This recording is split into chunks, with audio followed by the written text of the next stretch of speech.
Здравейте отново на всички. Силно са... Да, тук не спира да гърмят пиратки в моя квартал.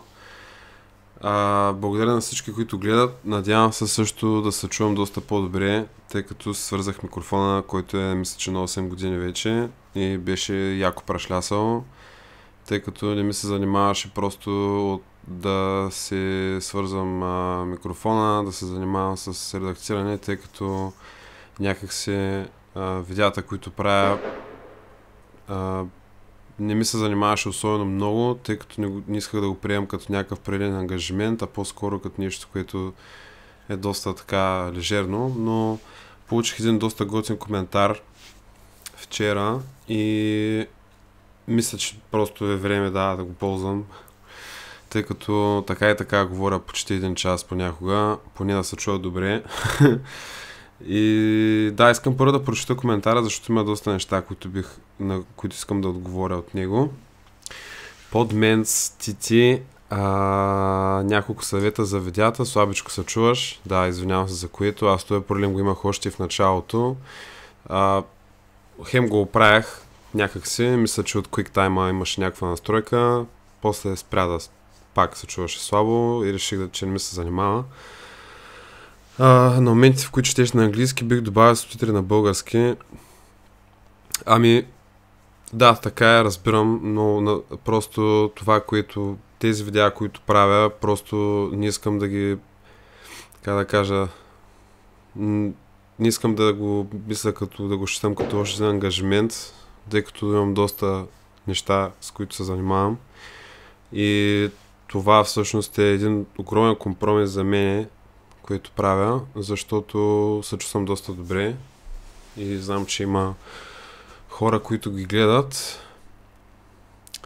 и може би в един утопичен свят това би било наистина супер. Наясно съм, че е доста наложително и не само това, но и другите градивни критики по-нататък, които са също можеш да режеш клипа, за да не плашиш хората, продължителността, както и да добавяш параграфи, които показват за какво се говори в определените части на клипа. Напълно съм съгласен, защото със сигурност на не всички им се слуша, примерно да кажем някои видеа, които бих казал, че по-стойностните откази не са 40 минути, а са примерно да кажем 10 или 15. Което напълно го разбирам и както казах, много бих желал да е така, но просто наистина нямам време за което. Хубава идея за YouTube канал, само трябва да се изговарят нещата, които биха попречили на достигането до повече хора. Благодаря. Да, съгласен съм напълно. Аз също много бих желал да е така.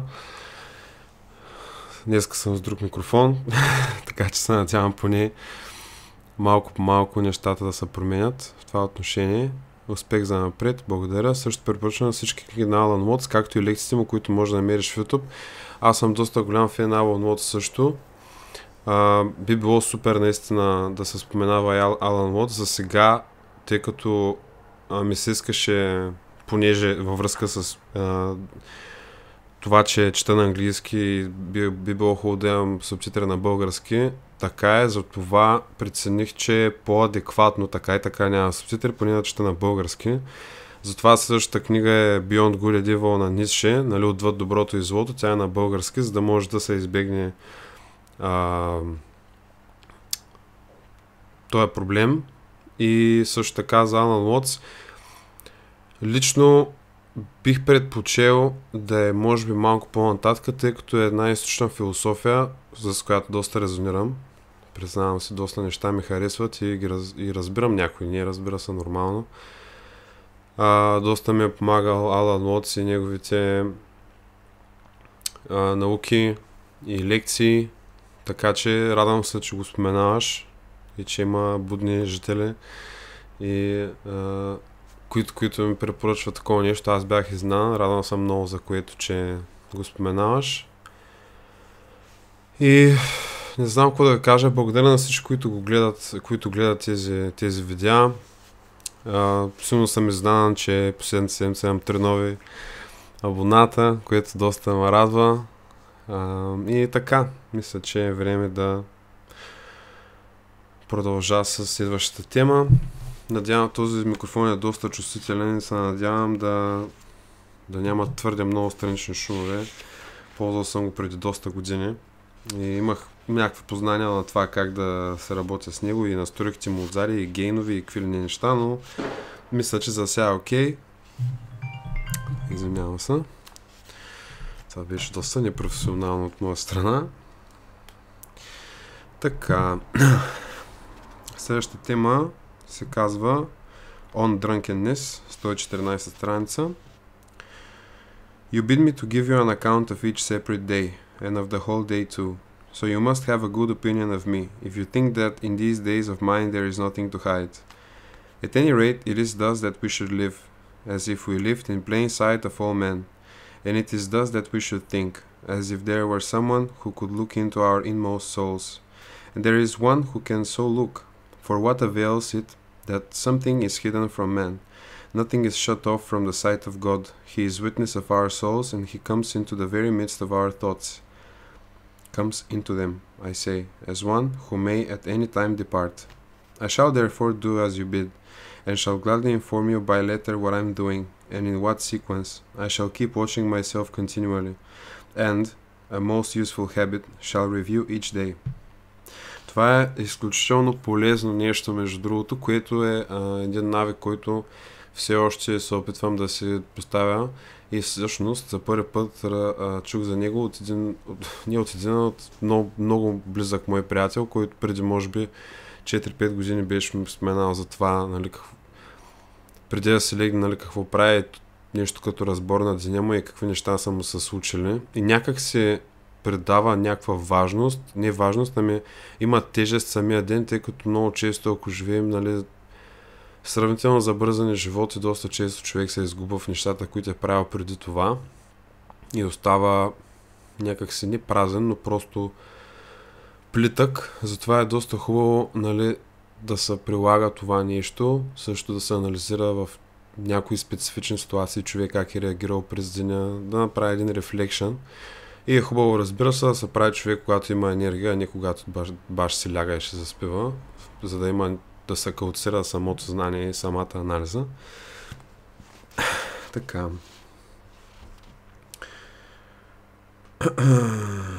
Къде бяхме? Да.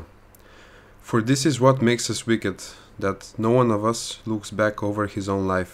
Our thoughts are devoted only to what we are about to do, and yet our plans for the future always depend on the past. Today has been unbroken. No one has filched the slightest part of it for me. The whole time has been divided between rest and reading. A brief space has been given over to bodily exercise, and on this ground I can think old age. My exercise costs very little effort. As soon as I stir, I am tired, and weariness is the aim and end of exercise, no matter how strong one is. Do you ask who are my pacemakers? One is enough for me, the slave Farius, a pleasant fellow, as you know, but I shall exchange him for another. At my time of life I need one who is of still more tender years. Farius, at any rate, says that he and I are at the same period of life, for we are both losing our teeth. Yet even now I can scarcely follow his pace as he runs, and within a very short time I shall not be able to follow him at all. So you see what profit we get from daily exercise. Very soon does a wide interval open between two persons who travel different ways. My slave is climbing up at the very moment when I am coming down.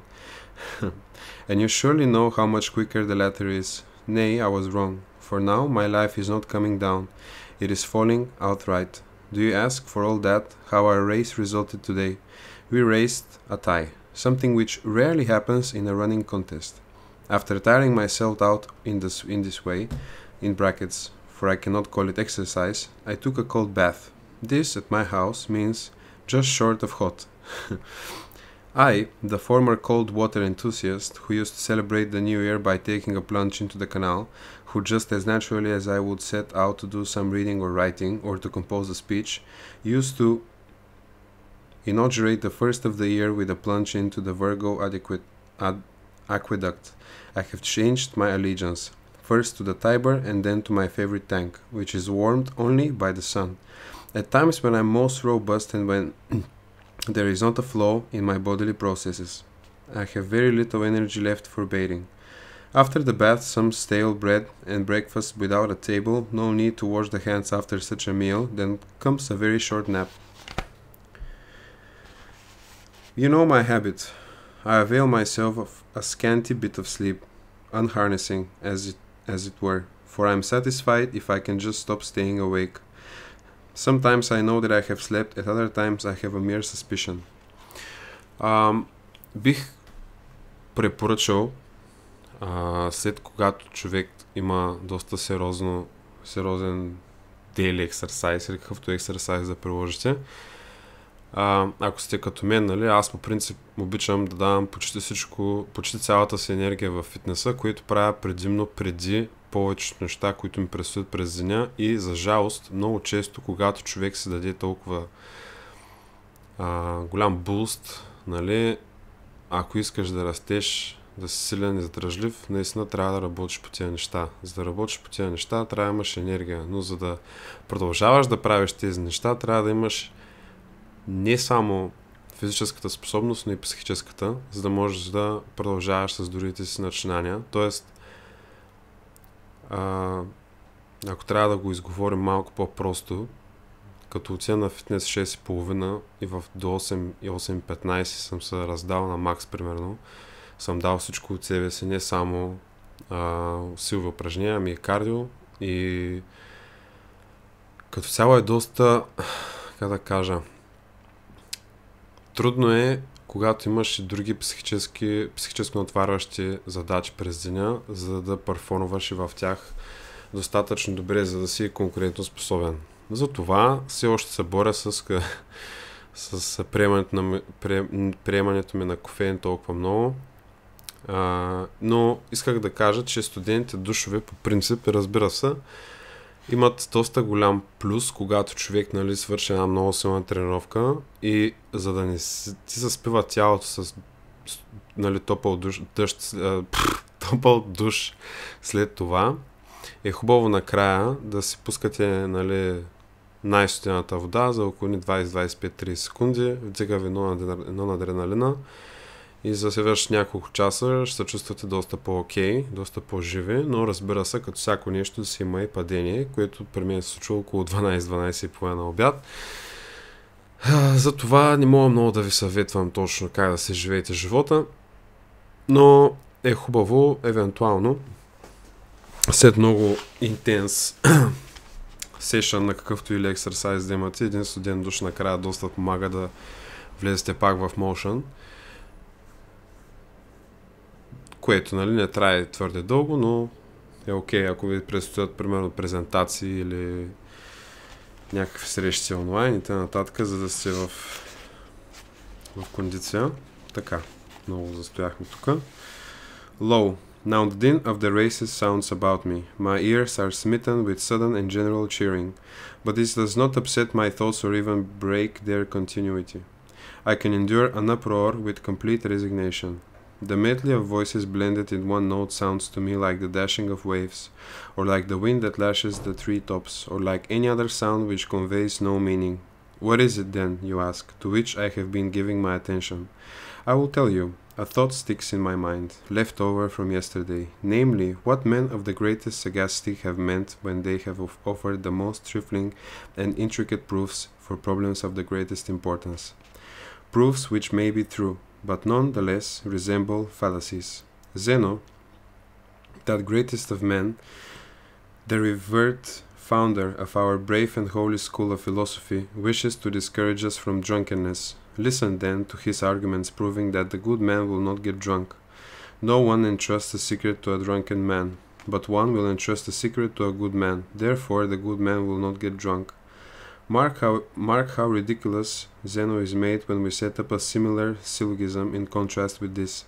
There are many, but one will be enough. No one entrusts a secret to a man when he is asleep, but one entrusts a secret to a good man. Therefore the good man does not go to sleep. Posidonius pleads the cause of our master Zeno in the only possible way, but it cannot, I hold, be pleaded even in this way. For Posidonius maintains that the word drunken is used in two ways. In the one case of a man who is loaded with wine and has no control over himself, in the other of a man who is accustomed to get drunk and is a slave to the habit. Zeno, he says, meant the latter, the man who is accustomed to get drunk, not the man who is drunk, and no one would entrust to this person any secret, for it might be blabbed out when the man was in his cups. This is fallacy, for the first syllogism refers to him who is actually drunk and not to him who is about to get drunk.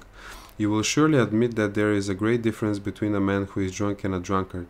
He who is actually drunk may be in the state for the first time and may not have the habit, while the drunkard is often free from drunkenness. I therefore interpret the word in its usual meaning, especially since the syllogism is set up by a man who makes a business of the careful use of words and who weighs his language. Moreover, if this is what Zeno meant and what he wished it to mean to us, he was trying to avail himself of an equivocal word in order to work in a fallacy, and no man ought to do this when truth is the object of inquiry.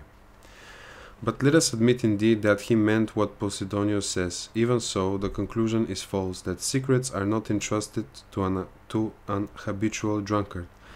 Think how many soldiers who are not always sober have been entrusted by a general or a captain or a centurion with messages which might not be divulged. With regard to the notorious plot to murder Gaius Caesar, I mean the Caesar who conquered Pompeii and got control of the state, Tilius Cimber was trusted with it no less than Gaius Cassius. Now Cassius throughout his life drank water, while Tilius Cimber was a sot as well as a brawler. Cimber himself alluded to this fact, saying, I carry a master, I cannot carry my liquor. So let each one call to mind those who, to his knowledge, can be ill-trusted with wine, but well-trusted with the spoken word. And yet one case occurs to my mind which I shall relate, lest it fall into oblivion. For life should be provided with conspicuous illustrations. Let us not always be harking back to the dim past.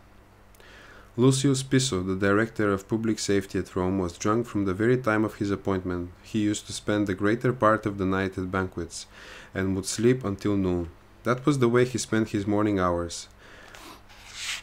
Nevertheless, he applied himself most diligently to his official duties, which included the guardianship of the city. Even the sainted Augustus trusted him with the secret orders when he placed him in command of Thrace. Piso conquered that country. Tiberius too trusted him when he took his holiday in Campania, leaving behind him in the city many a critical matter that aroused both suspicion and hatred. I fancy that it was because Piso's drunkenness turned out well for the emperor that he appointed to the office of city prefect Cossus, a man of authority and balance, but so soaked and steeped in drink that once at a meeting of the Senate, whither he had some after banqueting, he was overcome by a slumber from which he could not be roused, and had to be carried home. It was to this man that Tiberius sent many orders written in his own hand, orders which he believed he ought not to trust even to the officials of his household. Cossus never let a single secret slip out, whether personal or public. So let us abolish all such harangues as this. No man in the bonds of drunkenness has power over his soul, as the very vats are burst by new wine, and as the dregs at the bottom are raised to the surface by the strength of the fermentation. So when the wine effervesces, whatever lies hidden below is brought up and made visible. As a man overcome by liquor cannot keep down his food when he has overindulged in wine, so he cannot keep back a secret either. He pours forth impartially both his own secrets and those of other persons. This, of course, is what commonly happens, but so does this, that we take counsel on serious subjects with those whom we know to be in the habit of drinking freely. Therefore, this proposition, which is laid down in the guise of a defense of Zeno's syllogism, is false, that secrets are not entrusted to the habitual drunkard.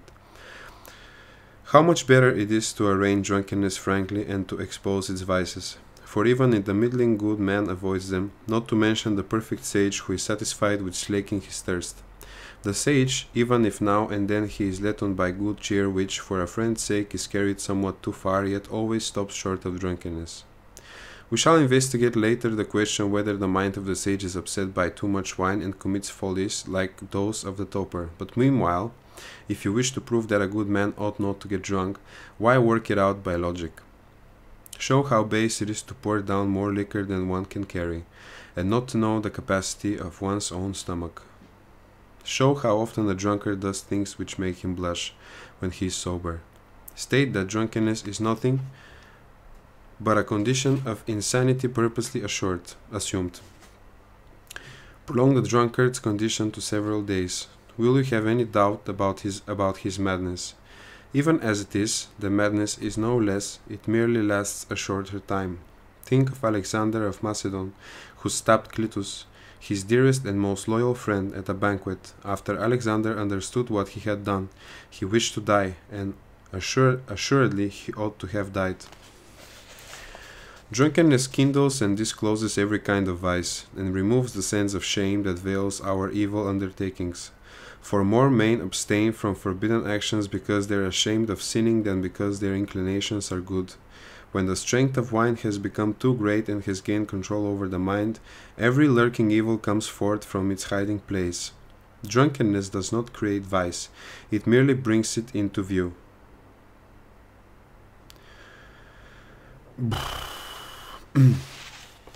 За по-миналите неща не съм много сигурен, тъй като не бих казал, че имам сериозни наблюдения точно за хора, нали, които се интоксикират много често и да съм им, нали, доверял някакви тайни, да излизат, защото са били интоксикирани, защото не мога само да кажа алкохол, тъй като всякакви неща, субстанции присъстват вече, но с последното изречение не съм много сигурен, нали, т.е. едва ли не, че алкохола, нали, не прави, че показва едва ли не истинското лице на човек. Не истинското лице, нали, пак ще го кажа. When the strength of wine has become too great and has gained control over the mind, every lurking evil comes forth from its hiding place. Едва ли не, че истинското лице на човека идва на показ. Но не бих казал, че истинското лице, тук вече малко самия превод не е доста, не мога да го преведа точно така както е, тъй като в крайна сметка не е истинското лице, защото човек е много неща. Човек е също и този човек, който не е бил пиян. Така че не можеш да кажеш, че човека е бил фалшив преди да се напие. Просто човек съдържа тези неща в себе си така или иначе. Въпросът е, нали, че едва ли не, когато се интоксикираш, тези неща идват на показ. И бих казал, че по мои наблюдения, ако човек наистина репресира тези емоции, чувства, тъга, гняв, злоба, агресия, когато не е интоксикиран, тези неща наистина се показват в един момент, защото е много трудно да ги потискаш. Затова, когато човек е способен без да е пиян, да успее да се справя с тези емоции или да ги влага в нещо полезно. Когато човек е пиян, аз примерно виждам мои наблюдения, нали, аз примерно лично, след като бих казал тези агресии, тъги и т.н. съм ги чаналвал в нещо позитивно или нещо, което ми харесва, някак си не е чак толкова зле, по-скоро е по-отпуснат се чувствам и по-обичлив, така да го кажем. И, нали, естествено, се дига малко настроението, зависи вече от ситуацията, но просто бих казал, че ако, нали, тези емоции, които се репресират, които, нали, чисто обществено се считат за неадекватни и не са склонни от обществото да бъдат толерирани, тези емоции като агресия, тъга и т.н. е изключително възможно човек, когато е пиян, тези неща да се отварят и да излизат на показ по един доста грозен начин. Да. Не знам какво точно исках да кажа в случая. Да, едва ли не, че съгласен съм, че не ги създава, но не бих казал, че, защото, нали, хората, българите, не казваме, че истинското лице на човека е като е пиян и т.н. Не бих казал, че е истинското, защото какво означава това, че някакво фалшиво преди като се напи? Какво означава това, че винаги трябва да се пиян за да си истински или не? Глупости, просто това са различен процес при хората. Така. Drunkenness does not create vice, it merely brings it into view. At such times, the lustful man does not wait even for the privacy of a bedroom, but without postponement, he gives free play to the demands of his passions. At such times, the unchaste man proclaims and publishes his malady. At such times, your cross-grained fellow does not restrain his tongue or his hand. The haughty man increases his arrogance, the ruthless man his cruelty, the slanderer his spitefulness. Every vice is given free play and comes to the front. Besides, we forget who we are. We utter words that are halting and poorly enunciated. The glance is unsteady, the step falters, the head is dizzy. The very ceiling moves about as if a cyclone were whirling the whole house, and the stomach suffers torture when the wine generates gas and causes our very bowels to swell. However, at the time these troubles can be endured, so long as the man retains his natural strength. But what can he do when sleep impairs his powers, and when that which was drunkenness becomes indigestion? Доста, бих казал, вече отиваме в твърде физическа посока. Разбира се, доста неприятно преживяване.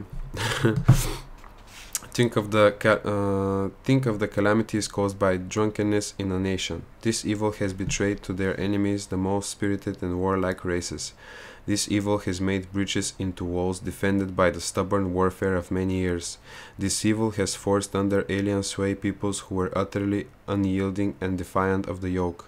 This evil has conquered by the wine cup those who in the field were invincible. Alexander, whom I have just mentioned, passed through his many marches, his many battles, his many winter campaigns, through which he worked his way by overcoming disadvantages of time or place, the many rivers which flowed from unknown sources, and the many seas, all in safety. It was intemperance,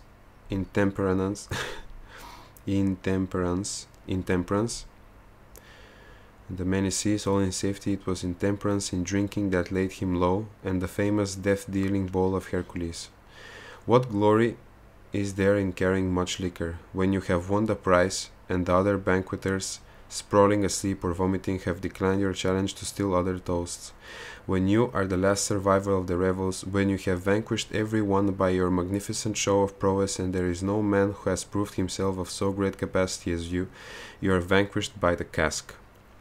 Разбира се, винаги ми е било доста смешно, когато човек се опитва да покаже мъжеството си в това, колко може да понесе и т.н., тъй като как да кажа, чисто от финансова гледна точка, се е доста по-икономично да можеш леко да се замаяш на две бири, отколкото да трябва да пиеш супер много.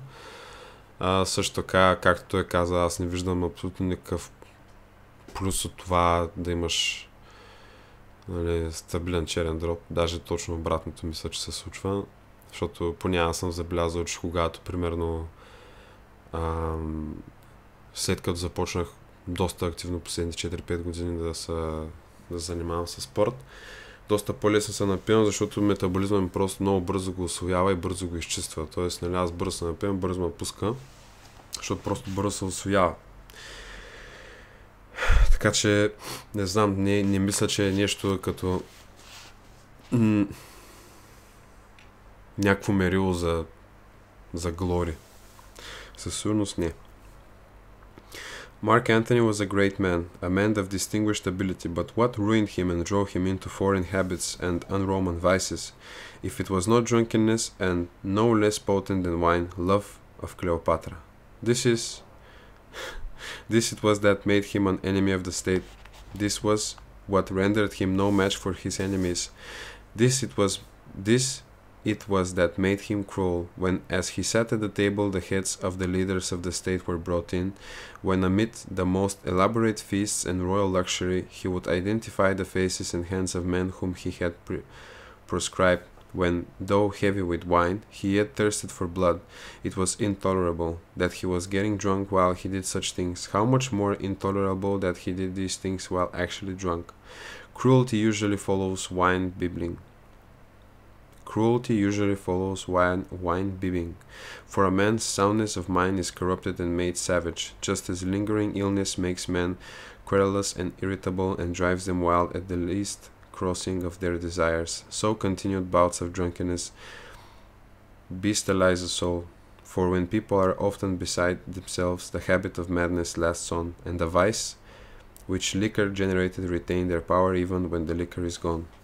Therefore you should state why the wise men ought not to get drunk, explained by facts and not by mere words, the hideousness of the thing and its haunting evils. Do that which is easiest of all, namely, demonstrate that what men call pleasures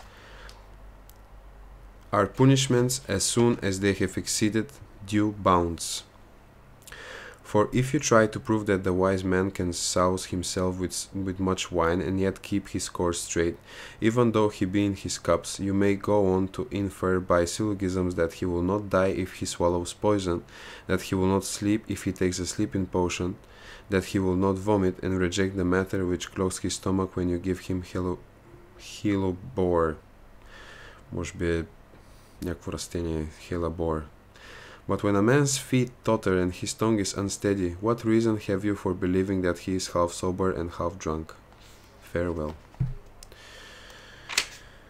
Така, мисля, че е достатъчно за това видео, тъй като имаше доста япинг в началото.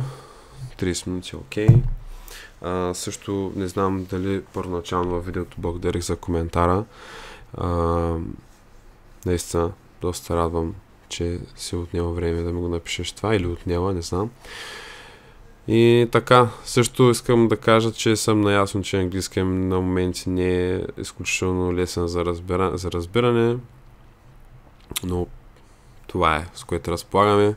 Много бих се радвал, ако някой му се занимава, разбира се, или да слага субтитри, или да слага таймстампове, за кое, кога, какво се говори и т.н.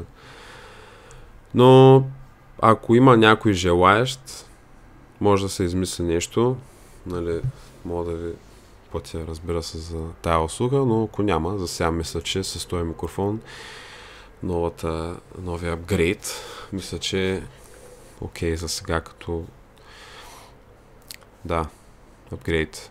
Ами хубаво тогава, благодаря на всички за слушането и пожелавам много здраве и приятни дни, които да не ви оставате да ме потискат, ако времето е гадно.